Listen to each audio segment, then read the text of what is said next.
The fourth version of the Riverside Project was approved by the City Council on Monday night. 2 zoning changes were approved 23-1 for both, and a special permit was approved with a 22-2 vote.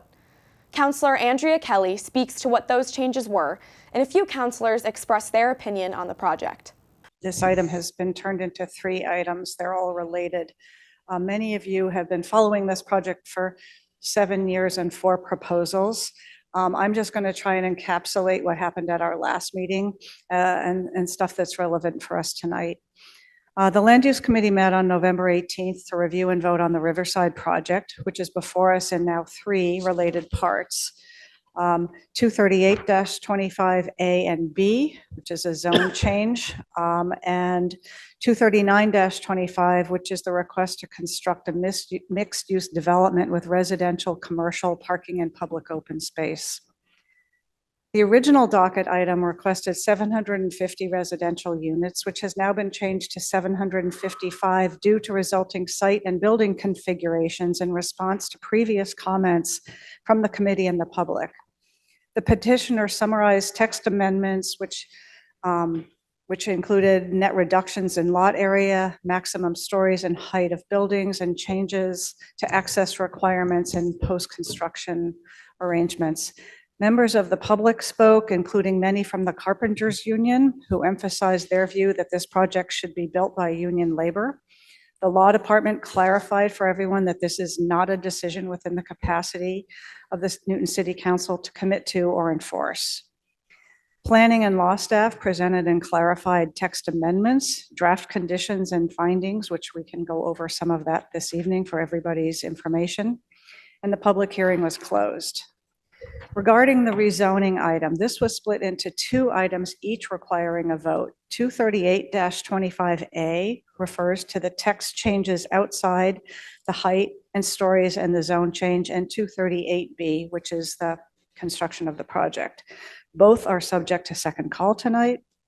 Discussion of the request to construct the project followed. We went over a council order item by item, every single item. Planning pointed out that the conditions are very similar to the previous versions approved for prior Riverside special permit proposals, with some modifications reflecting recent changes. A new issue arose recently that we hadn't been aware of before. Fire Chief Gentile is asking for a 2-way radio communication system, which is like, these are my words, like a radio tower or antenna required by fire code. There was much discussion and explanation for this, which basically will provide safety and public benefit to the surrounding community in addition to this development locale. The location, construction method, and cost are not yet determined, but the committee agreed to cap the expense to the developer to $500,000. If costs go over that, the excess will need to be funded otherwise, such as through city or mitigation funds. We went through the findings, which are in compliance with dimensional standards, text amendments, and comprehensive plans. The findings include roadway improvements, appropriate setbacks, and architectural design. It was noted that the project meets energy and sustainability provisions and had the appropriate parking studies. The number of units for the project was discussed. It was noted that any increase to the 755 currently proposed number of units will require an amendment to the special permit. The committee discussed and approved the item subject to second call tonight. That vote was 8-0, a unanimous vote of all land use members, in order to review the edited language of the draft council order, which is why this is on second call. Thank you. Well, it's been a long road for Riverside. On April 22nd, 2018, the Lower Falls Improvement Association held its semi-annual meeting. And at that meeting, drawings were presented of the Riverside plan at that time. It was a controversial presentation of 1.5 million square feet, a hotel, 2 office buildings, 675 residential units. And before us today, after subsequent amendments and the latest proposal, we're at a plan before us, which is 897,000 square feet, no hotel, no office buildings, but over 750 housing units.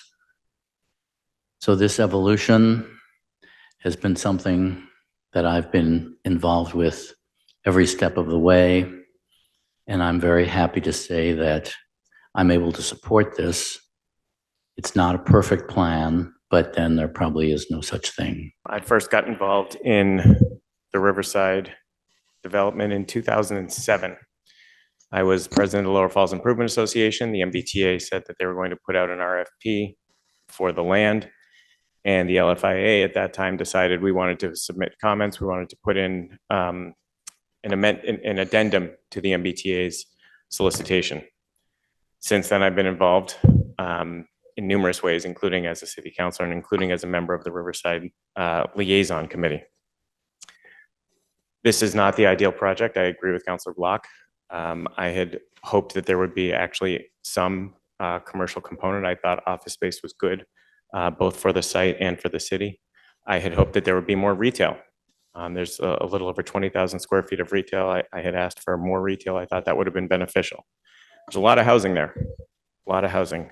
I had also asked to sort of keep the parking down because my position continues to be that the more parking we allow, the more traffic it's going to cause. I am pleased to be able to support this project tonight. I hope you all will as well. I want to say that this project came about as a result of the hard work of a lot of people.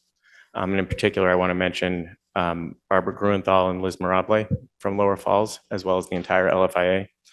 Robert Korf, Steve Bookbinder, Steve Roach, Randy Hart, Brent McDonald, and Kathy Winters did a lot of work on this, obviously from the development side.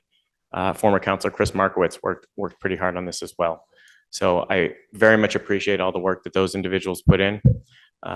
Last but not least, I want to mention that Chair Kelly and the Land Use Committee did a fantastic job at going through this and going through this quickly. I'm pleased to support this, and I hope that you will as well. Thanks to Councilor Kelly as the chair of the Land Use Committee. This has moved through quite efficiently and with a significant amount of support, as it turns out, and with very little comment from me. So I'm not going to push my luck, and I'm going to keep it short. But I just wanted to indicate that I too support the project. Hope you all heard what Councilor Krinsman said. He wasn't a mistake. It was 2007 that we first heard about the project. I can still remember being on the outside deck at the Indigo, looking down with then Alderman Sangiolo and Alderman Harney, and we were being briefed on a proposal for the site, and it was at least 1.5 million square feet and even more, I think. And I just remember looking at the two of them and we were shaking our heads. So it's been a long road. This project, I'm supporting it for pretty much two reasons. Number one, it provides more housing than any of the other iterations that we have seen. And we hear daily the need that we have for housing and for affordable housing, of which there will be a significant number of units. And then secondly, while I understand that people would rather see some more commercial, the good news for the two neighborhoods, being Lower Falls and Auburndale, is that all of the other projects had 2 high-rises in them, towers, 10, 11 stories, maybe even 12, and the traffic that was going to come along.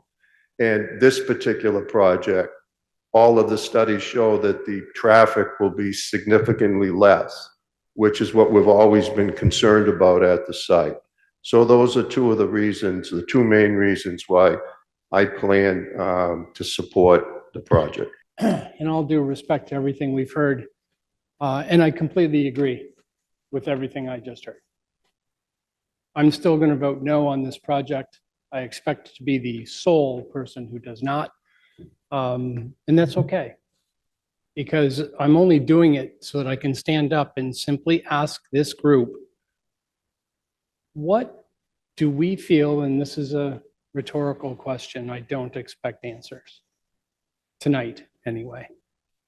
At some point, properties like this are no longer going to exist in this city.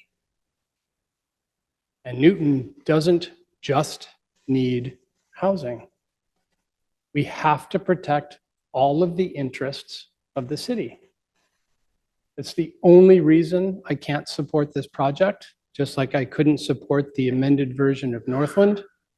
We have to find a different way to balance the needs that we all know we have.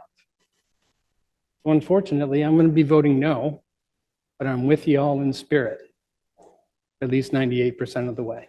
I too am going to be voting no for basically the same reasons that Councilor Oliver stated. I also voted no on the Northland revision. To me, I would rather wait and see a development that does include a worthwhile proportion of commercial space on something that we're calling mixed use.